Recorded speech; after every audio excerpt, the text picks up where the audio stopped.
They said they couldn't afford to take me on vacation. Then I saw my sister's kids sitting in first class. I didn't say a word, but a week later, they weren't smiling anymore. I've always been the other sibling, not the golden child, not the one who gets praise at family dinners. Just there. My sister, Sarah, on the other hand, was a shining star, the perfect daughter, the loving wife, the doting mother of two precious children, the one my parents always bent over backward for. And me? I was Daniel, the responsible one, the one who didn't ask for much, the one who worked hard, paid his bills, and, unfortunately, always seemed to have extra money when someone in the family needed it. It started small.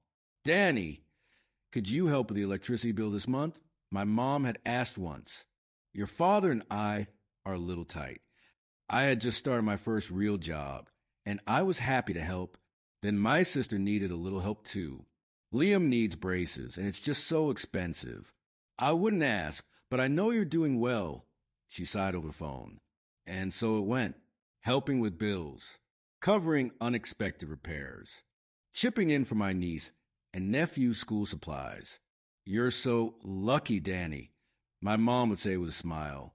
You don't have all these responsibilities like Sarah does. Lucky, that's what they called it. I told myself it was fine. It's family, after all. And besides, I wasn't struggling. No wife, no kids, no massive expenses. But there was one thing I had always wanted, to travel. I had dreamed about it for years. Saving up, looking at destinations, imagining myself exploring places I had only seen in pictures. Yet somehow, every time I got close, something came up. A family emergency, an unexpected expense, a guilt trip. So when I finally booked my dream trip to Italy, paying for every cent myself, I told no one. It was my one selfish act. Or so I thought.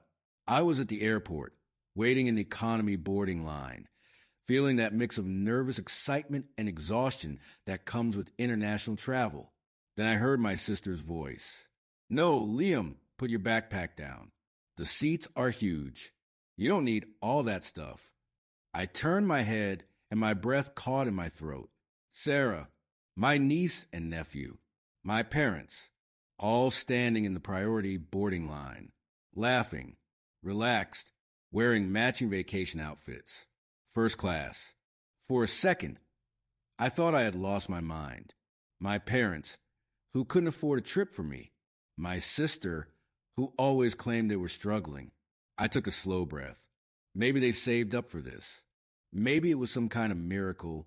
Then I heard my mom laugh. Oh, I still feel bad we couldn't take Danny, she said, shaking her head. Please. Sarah snorted. He wouldn't have fit in. Laughter. A pit formed in my stomach. I clenched my jaw and turned away as the attendant called their group for boarding. I didn't say a word.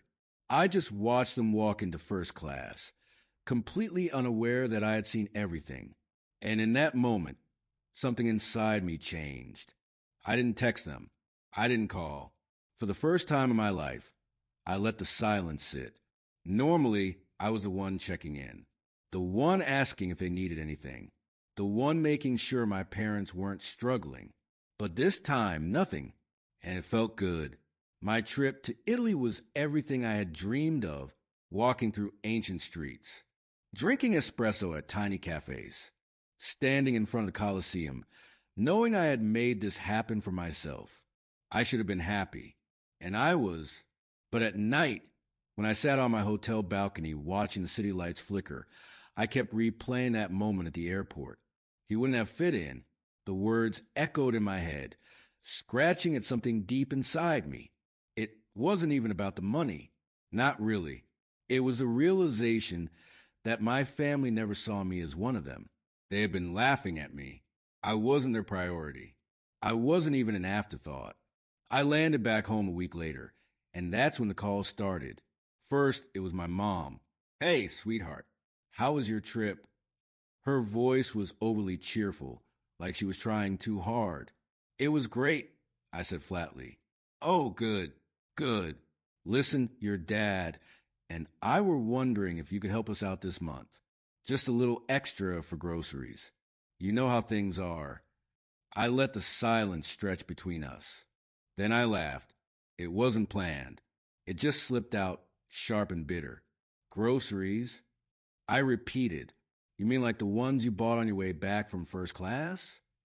Silence. Then a nervous chuckle. Danny, that was different. We had some airline miles saved up, and Sarah found a great deal. Don't. I cut her off. Just don't. Sweetheart, it's not what you think. We would have taken you if we could. But you could. I snapped. You just didn't want to. More silence. I could almost hear her scrambling for something to say. We didn't think you'd mind. I closed my eyes, gripping the phone tighter. You didn't think I'd mind, I repeated slowly. No apology, no guilt, just a casual admission that they never even considered me.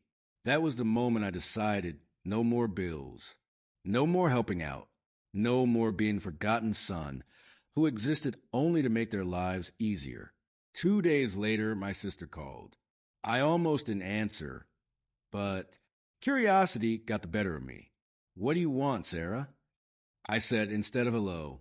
Oh, so now you're too good to answer your own family? She snapped. I smirked. First class must have really spoiled you. Oh my God, Danny, are you seriously mad about that? Grow up. I'm growing up, I said. That's why I'm done taking care of you. A pause. Then the voice she always used when she wanted something soft, sweet, manipulative. Danny, come on. You know how hard things are for us. You don't have kids.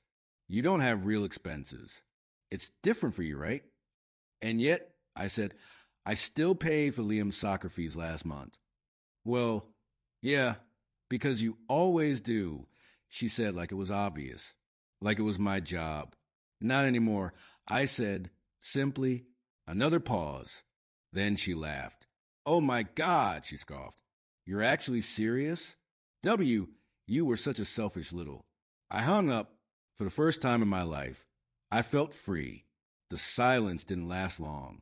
By the next morning, my phone was flooded with missed calls and messages. First, my mom. Mom? Daniel, I don't know what's gotten into you, but this is not okay. We're family. Families help each other. Call me back. Then my dad. Dad? Son, don't be dramatic. You know your sister, and the kids need your help. Just be reasonable. Then Sarah. Sarah? Are you actually ignoring Mom and Dad? Wow. You really think you're better than us now. I didn't respond to any of them. Instead, I got up, made myself a coffee, and sat on my couch in complete silence. Silence I hadn't had in years. Without someone asking me for something, it felt amazing. But by noon, the guilt tripping turned into outright panic. Another call from my mother. I let it go to voicemail. A minute later, my phone buzzed with a text. Mom, Danny, please. We have a problem. I rolled my eyes. Another problem. Another crisis I was supposed to fix. Then another text. Mom, it's about the house. That got my attention. I sighed, debating whether to ignore it, but some stupid, nagging part of me still cared. So I called, What now? I asked. The moment she picked up, she sighed dramatically. Daniel, your father and I didn't want to worry you, but things have been tight. And, well, we're behind on the mortgage. I pinched the bridge of my nose. And you're just telling me this now? We didn't want to bother you, she insisted. But now, well, we need your help. Help, I scoffed. You mean you want to pay it? It's just this month, she rushed to say, just to keep us afloat until things settle. Huh, I said, leaning back. Kind of funny that you could afford first-class tickets, but not your mortgage. Silence, then a sigh. It wasn't like that, Danny. It was exactly like that. I cut her off. You didn't think twice about spending money on Sarah's kids. But when it comes to your own son, suddenly there's nothing left. That's not fair. You don't understand what it's like to raise children. to have real responsibilities. You're right. I don't, I said coldly, because instead of having my own life, I was too busy taking care of theirs. Silence. Then, finally, in a much softer voice, Danny, we need you. And that was the truth. They needed me, not because they loved me, not because they valued me, but because without me, their entire house of cards came crashing down. I know, I said, but you're going to have to figure out without me. Then I hung up, and this time, I didn't feel guilty at all. The aftermath. The next few days were eerily quiet. No texts, no calls, no sudden guilt trips. For the first time in years, I was completely free. But I knew it wouldn't last.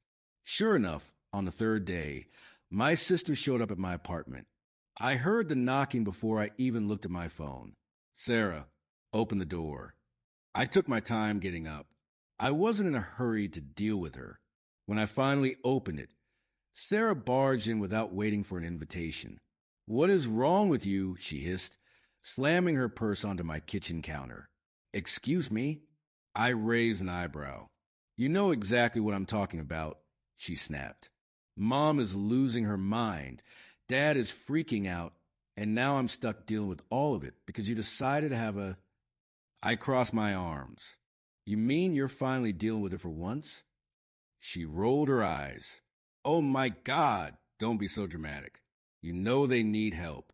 You're just punishing them because you're jealous." "Jealous?" I repeated, laughing in disbelief. "Yes, Sarah, this is about the trip, isn't it?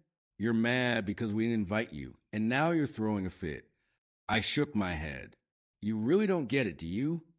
Sarah scoffed. "Oh, please. Enlighten me." I took a deep breath, forcing myself to stay calm. "It's not about the trip, Sarah. It's about the fact that for years, I've been the one making sure this family stays afloat. I've covered bills, helped with your kids, paid for emergencies, while you and Mom and Dad acted like I didn't exist unless you needed money." She crossed her arms. "That's not true, isn't it?" I asked, "When was the last time Mom called me just to check in? Or Dad asked how I was doing? The only time my phone rings is when one of you needs something. And I let it happen, because I thought that's what family does. But then I saw you all sitting in first class, laughing about how I wouldn't fit in." Her face paled. I had her. "No," I continued. "This isn't about the trip.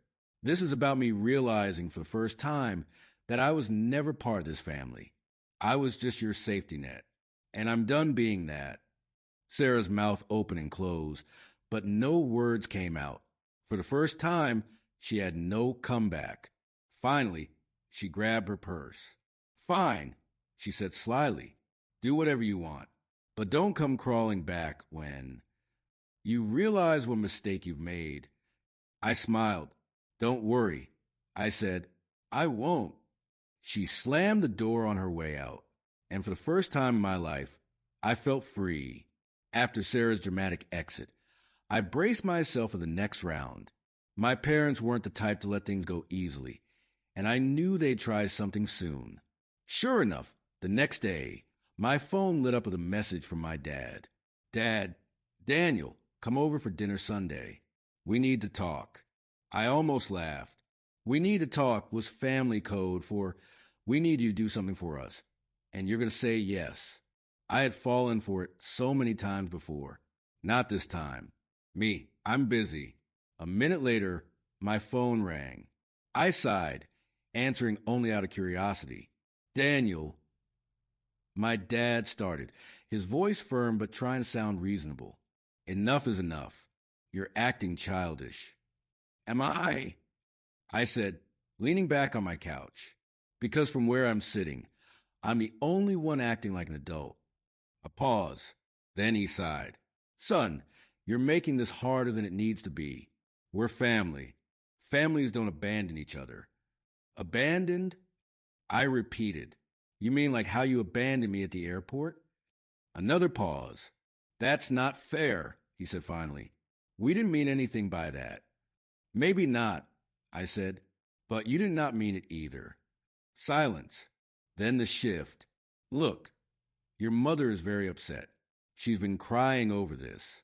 She just wants things to go back to normal. There was the guilt trip. So do I said. But normal means me being treated like a walking wallet, and I'm done with that. That's not what this is about. Then why are you calling me now, Dad? I cut him off. Why didn't you call just to check in last week, or the week before? Why is it only when you need money? Silence. A longer one this time. Then, with a sigh, my dad finally said, I don't know what you want from us, Daniel. Nothing, I said. That's the whole point. And then I hung up. The next phase, desperation. For the next few days, I waited for something else. Another call, another text, maybe even another unwanted visitor. But nothing came. It was too quiet. Then, one evening, as I was getting ready for bed, my phone buzzed with a message from Sarah. Sarah, I hope you're happy. Mom and Dad are in trouble because of you. I rolled my eyes. Me? They'll manage. Sarah? No, actually they won't. They're 2 months behind on their mortgage, and the bank is already sending notices. But I guess that doesn't matter to you. Does it? Me? It didn't matter when you were buying first-class tickets, Sarah. Sarah, oh my God, let it go. That was one time. And it was the one time I saw the truth. She didn't respond after that. The next morning, my mom called again. This time, I answered. Danny, she sniffled, we're in trouble. So I've heard, I said, quietly waiting. The bank, they're threatening foreclosure. I stayed quiet. I knew things had been tense. But your parents, please, just help us this one last time. Oh, one last time. The exact phrase they had used the first time they ever asked me for money. No, I said simply. Danny. No, I repeated. You made your choices. Now you get to live with them. Silence. Then the shift from sadness to anger. You're being selfish, she snapped. After everything we've done for you, this is how you repay us? Done for me? I repeated, laughing bitterly. Mom, name one thing, once a single thing, you've done for me in the last 5 years that didn't involve asking for money. Nothing, not a word. And that was my final answer. Good luck, Mom, I said and hung up. When the smiles finally faded, a week passed. Then, too, finally, I heard the news. Sarah had caved. She had dipped into her savings to help our parents, something she had never done before, not when she had me to do it. She had been forced to cover their mortgage, their utilities, and even some of the credit card debt that had been piling up for months. And it wasn't going well. I found out through a mutual friend that Sarah and her husband had started fighting about money. Apparently, he hadn't even known how much my parents relied on me, and now that she was on the hook, it was straining their finances too, their perfect little life, cracking, their easy smiles fading. And my parents, they were finally learning what it meant to struggle without their safety net, without me, and I had never felt lighter. The silence from my family stretched for weeks. I had expected more calls, more guilt trips, maybe even another unexpected visit. But after Sarah's last bitter message, everything just stopped. I wasn't naive enough to think it was over. They weren't speaking to me because they were too busy struggling. And I was finally blissfully free. A life without them. For the first time in years, my paycheck belonged to me. I didn't have to send chunks of it to my parents for their bills. I didn't have to cover Sarah's kids' school expenses. I didn't have to budget around what they needed. I started doing things I had always put off. I redecorated my apartment, bought new furniture, even got that high-end espresso machine I'd been eyeing for months. I took another trip, this time to Japan, a place I had dreamed of visiting since I was a teenager. And for once, I lived guilt-free. No nagging texts, no emergencies, no shame for spending my own money on myself. It was like stepping into a new life, one where I wasn't just a source of income to the people who were supposed to love me. Then came the collapse. One night, I was scrolling through social media when I saw it. A tag post from one of Sarah's friends. A photo of my sister and her husband at dinner. But something was off. The caption read, "Tough times don't last, but tough people do. Hang in there, Sarah." Sarah's smile was forced. Her husband, Mark, looked exhausted.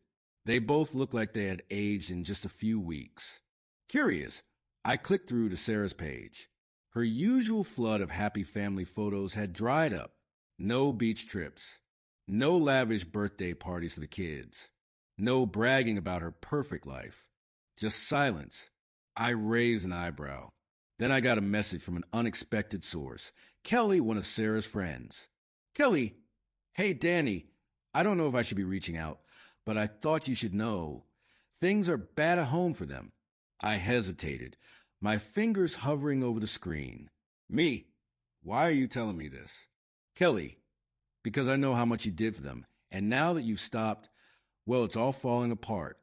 A few minutes later, another text came through, this time with a screenshot. It was from a private group chat Sarah was in with some of her closest friends.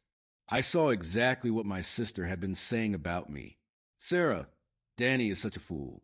He's just sitting there watching us suffer like we deserve this. He doesn't care about anyone but himself. Sarah, I had to drain my savings just to keep mom and dad afloat. And guess what? They're still drowning. We can't keep doing this. And Mark is pissed. He says this is all their fault for relying on Danny in the first place. Sarah, I swear to God, if Danny doesn't come crawling back soon, I don't know what we're going to do." I laughed out loud. Crawling back? She still thought I was the one who needed them. A week later, I got a phone call from an unknown number. I almost didn't answer, but something told me to pick up. "Hello." I stiffened. It was my dad. I hadn't heard his voice in over a month. "What do you want?" I asked flatly. He sighed heavily. "Son, listen. We need to talk." "We really do, Daniel," he said, his voice dropping into that familiar condescending tone. "Enough is enough. You've made your point. But you're parents, and this is getting ridiculous." I smirked. "Ridiculous? You abandoning your family over a stupid vacation," he snapped. And there it was. Even after everything, he still didn't get it. "This isn't about the vacation," I said, my patience wearing thin. "This is about the years I spent sacrificing for a family that never once appreciated it." "That's not true," he said quickly. "We always appreciated you." "Then why was I never invited?" I cut him off. Silence. I could hear him breathing, hear the weight of the question settle into his chest, but he wouldn't admit it. "Look," he said instead, "we can fix this. Your mother and I—" "Fix what?" I interrupted again. "The fact that I finally have boundaries, the fact that you can't manipulate me anymore, that's not fixing anything. That's just going back to the way it was." Silence again. Then, finally, a sharp exhale. "Sarah is struggling, Danny. She needs help." I laughed. I couldn't help it. "Oh, so now Sarah needs me? She's drowning? Mark's talking about selling the house? The kids don't understand what's happening? Not my problem." "Daniel, be reasonable." "I am," I said calmly. For the first time in my life, I was being completely reasonable. A long silence. Then my father's voice turned cold. "So that's it? You're just walking away." "You walked away first." I reminded him. At the airport, more silence. Then finally a bitter clipped "fine," and he hung up, the final goodbye. That was the last time I ever heard from my father. I expected another round of begging from my mother, but it never came. Sarah stopped messaging me completely. A month later, I heard through mutual acquaintance that Sarah and Mark had sold their house and moved into a smaller one. My parents had downsized too, forced to let go of the life they had been so comfortable in for so long. They had spent years pretending they were better than me, that they didn't need me, and now they had finally learned what life without me actually felt like. And I was free. I didn't know them, my success. I didn't know them, My money, I didn't know them, my forgiveness. So I took a deep breath, blocked their numbers, and never looked back. For the first time in my life, I was living for myself.